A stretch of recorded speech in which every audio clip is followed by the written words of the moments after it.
नमस्कार। प्रभात साक्षी news network के खास कार्यक्रम विश्व खबरों में आप सभी का स्वागत है।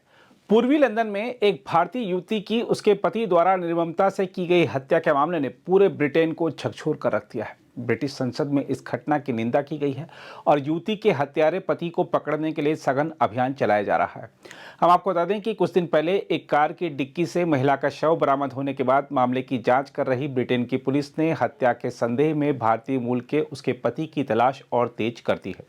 पुलिस को संदेह है कि आरोपी इस माह की शुरुआत में अपनी पत्नी हर्षिता ब्रेला की हत्या करने के बाद देश छोड़कर भाग गया। पुलिस का मानना है कि पंकज ने कार्बी स्थित अपने घर में हर्षिता की हत्या की और उसके शव को कार की डिग्गी में रखकर लगभग 145 किलोमीटर दूर लंदन में कार छोड़कर फरार हो गया।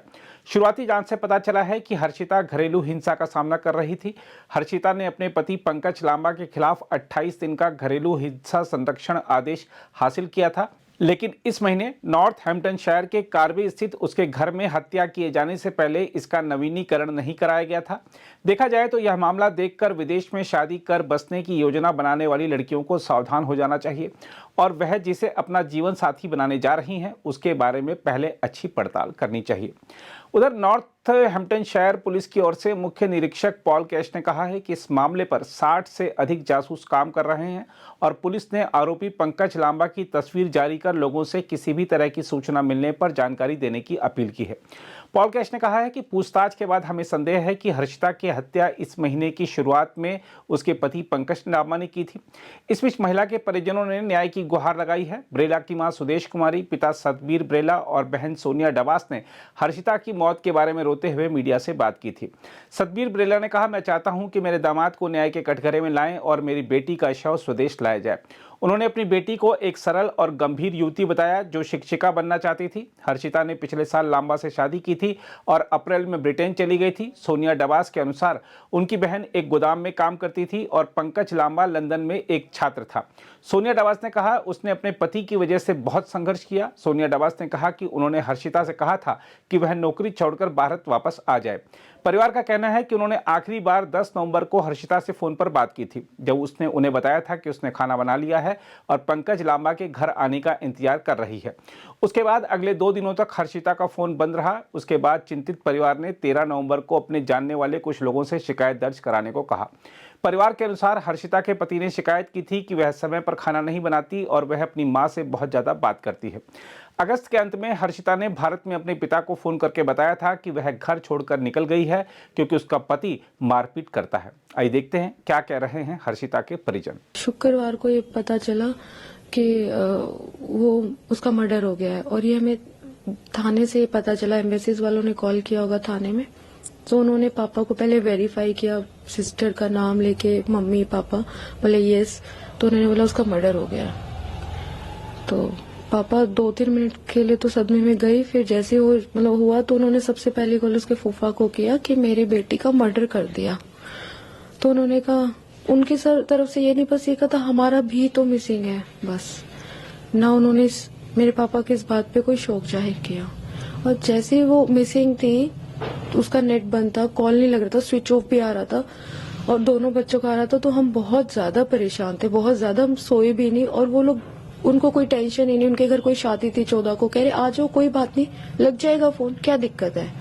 उन्हें वो डर क्यों नहीं था जो हमें डर था कि कोई घटना, दोनों का फोन बंद है तो चलो वो ये सोच के ले लेते कि दोनों के साथ कुछ हुआ। उनको कोई टेंशन ही नहीं थी। वो इसीलिए नहीं ना क्योंकि पंकज ने उनको फोन करके जरूर बताया होगा कि मैंने ऐसे इसको मार दिया है। वो तभी शांत थे कि तुम्हारा सेफ है। पंकज से तो हमारी बातें होती ही नहीं थी। मेरी बहन से हुई थी हमारी तीनों की बातें 10 तारीख को, जिस दिन उसको मारा है ना, उससे पहले हमारी बातें हुई है। वो बहुत खुश थी, आराम से बातें की, जो नॉर्मल बातें होती है। खाना बना रखा था उसने, बातें हुई, बस वही। वो हमसे इतना कुछ नहीं छुपाती थी, हर छोटी बात बताती थी। अब हमें पता चल रहा है कि यूके गवर्नमेंट के थ्रू, अभी प्रेस वगैरह न्यूज़पेपर से, कि पंकज ने जुर्माना भरा है जो उसने डोमेस्टिक वायलेंस केस किया था मेरी बहन ने। मेरी बहन को पता ही नहीं ये बात कि उसने जुर्माना भी भरा है। मेरी बहन तक कोई इन्फॉर्मेशन नहीं है, वरना वो हमें जरूर बताती। केस बंद भी हुआ है, कुछ इन्फॉर्मेशन नहीं थी उसके पास। ये कब का केस है डोमेस्टिक? सर ये 29 अगस्त का केस है जो उसने फाइल किया था वहाँ पे। तो उसने उस टाइम बताया था कि हाँ ऐसे हाँ जी, वो सब हमारे पास उसकी सारी चीजें है, उसने सब चीजें मुझे बताई थी, एक एक चीज कि कब वो रूम जो होटल उसको पुलिस वालों ने दे रखा तो वो वहां से कैब करके जा रही है हॉस्पिटल, हॉस्पिटल से यहाँ आ गई, वो हर एक चीज इन्फॉर्मेशन शेयर करती थी हमारे पास। इवन वो इतने बड़े घर में अकेला उसको रखा हुआ था पुलिस वालों ने कि उसको बाथरूम में जाना होता तो वीडियो कॉल पे हमारे साथ रहती थी कि मम्मी डर लग रहा है अकेले, मतलब पूरे घर में वो अकेली थी उस टाइम, कोई गार्ड कुछ नहीं था, सिर्फ कैमरास थे। तो एक छोटी से छोटी इन्फॉर्मेशन वो हमें देती थी। और ये जो जुर्माना पंकज पर क्या है, ये इन्फॉर्मेशन उसके पास भी नहीं थी। उसे तो ये लगता था कि शायद 24 नवंबर को केस बंद होगा, जो अपडेट उसके पास थी उसे नहीं पता था 30 अक्टूबर को सब क्लोज भी हो चुका है। सर देखो, पहले जब उसको पीटा था तो उसके 10 दिन कितने दिन बाद सितंबर में ही उसके बुआ फूफा और उसकी माँ आई थी, तो तब भी पापा को बोल के गए थे कि हमें अब इतनी कसर कमी छोड़ दी तुम लोगों ने शादी में, तो अब पूरी करो। उनकी डिमांड थी पैसों से रिलेटेड, तो पापा ने फिर अभी प्रॉपर्टी भी थोड़ी बेची है। तो इस ड्यूरिंग टाइम लगता है प्रॉपर्टी बेचने का, ये नहीं होता रातों रात पेमेंट आ जाए। तो हम उनकी डिमांड फुलफिल करने ही वाले थे अभी फरवरी तक तो। और उन्होंने जी सर, दहेज की डिमांड की थी उनकी फैमिली? जी सर, हमने शादी में भी खूब सोना उनको दिया, कपड़े दिए, वो जो सब किया, बहुत अच्छे से शादी की। पर उन्हें लगा ना इतना मिल गया तो और मिलेगा, वो इस चीज को लेके रहे। सर वो होता है माना तो उसके पास, हस्बैंड के पास ऑप्शन होता है कि आप वाइफ को छोड़ दो, मर्डर क्यों करेगा वो? ठीक है, मेरी बहन भी आज के जमाने की थी, ठीक है तुम्हें कोई पसंद है तो तुम अपनी जिंदगी जियो, वो अपनी जी सकती थी, वो वेल एंड गुड जॉब पे थी मेरी सिस्टर, वहाँ पे एडमिन पोस्ट पे वो काम कर रही है, तो उसको क्यों जरूरत रहेगी?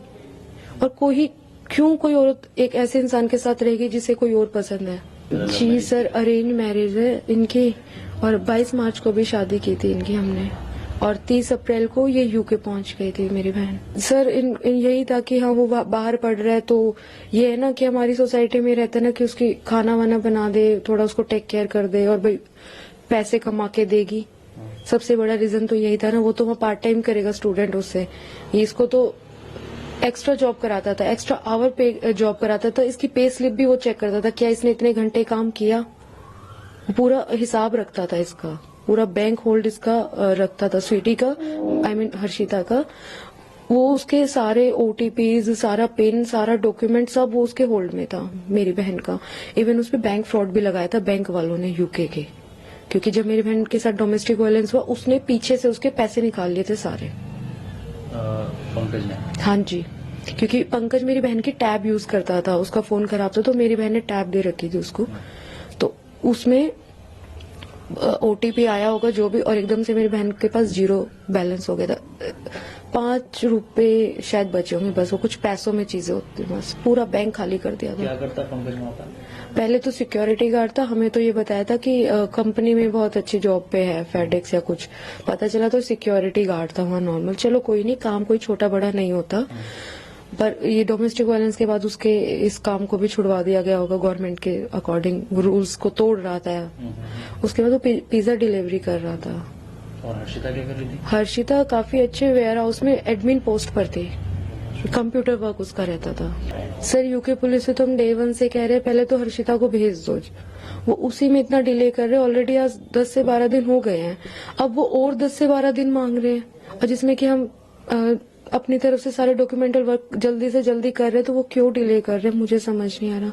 सेकेंड थिंग, यूके पुलिस ने ढील क्यों दी जब पहले डोमेस्टिक वायलेंस हो चुका है, और उस कंट्री के क्राइम तो यूके पुलिस को पता होते हैं कि यहाँ ऐसे ऐसे क्राइम होता है, तो हर्षिता को गाइड क्यों नहीं किया गया कि आपके साथ इन फ्यूचर ये चीज हो सकती है? जी सर, पंकज ने ही मारा है, उन्होंने श्योरिटी कर दी। क्या उसके साथ कोई और मौजूद था? नहीं, वो सिंगल ही है, क्योंकि पड़ोसियों का बयान आया, उधर के पड़ोसी का, जो हमने पढ़ा है कि जो फाइटिंग हो रही थी उसके 10 मिनट बाद एक आदमी निकल के गया, एक आदमी घर से उसके कमरे से तेज दरवाजा मार किया, जो भी है। और उसके बाद सीक्वेंस ऑफ इंसिडेंट कुछ बताया कि जब झगड़ा हुआ था उसके बाद वो कहाँ गया? और नहीं, वो सब नहीं आया, सिर्फ इतना उन्होंने फुटेज जारी किया है, गाड़ी को खड़ा करके जो 10 मिनट का वॉकिंग डिस्टेंस है वो एक पिक शेयर कर रखी है मीडिया पे, और उसके बाद उसने वो भागा का है तो रोड से, तो वो एयरपोर्ट की तरफ जा रहा है, उसने फ्लाइट लिया, I am damn sure about it. Second thing, वो इंडिया ही आया है। I am damn sure about it.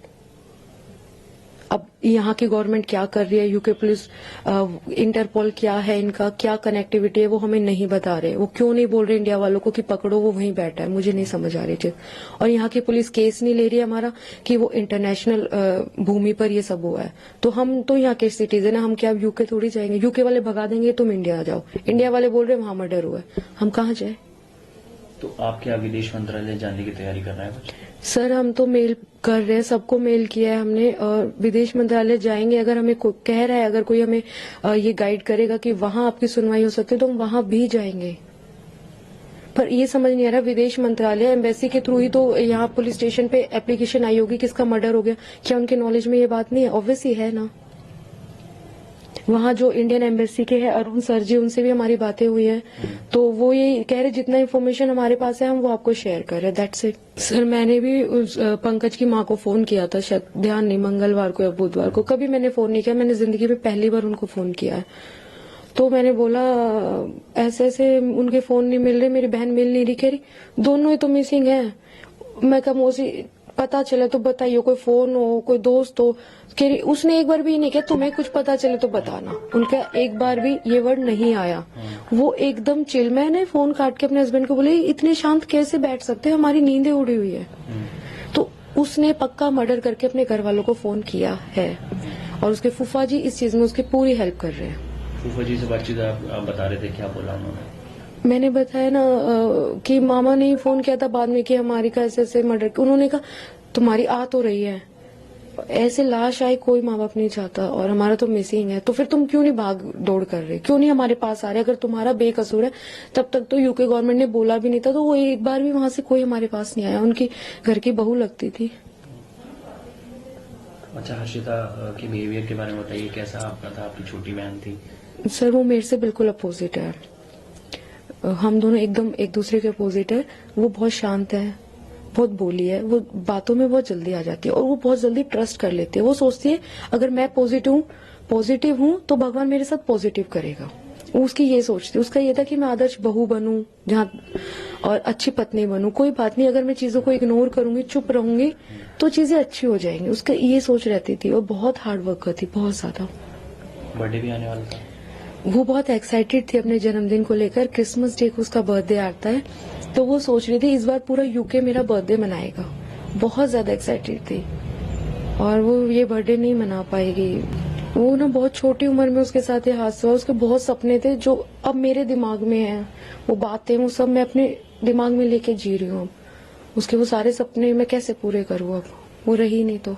इस बीच ब्रिटेन की उप प्रधानमंत्री ने भारतीय मूल की युवती हर्षिता बरेला की हत्या को बर्बर कृत्य करार दिया है। स्थानीय सांसद ली बैरन ने हाउस ऑफ कॉमन्स में इस मुद्दे को उठाया और उप प्रधानमंत्री एंजेला रेनर से पूछा कि क्या कुछ परिस्थितियों में घरेलू हिंसा संरक्षण आदेश यानी डीवीपीओ 28 दिनों से अधिक समय तक चलना चाहिए।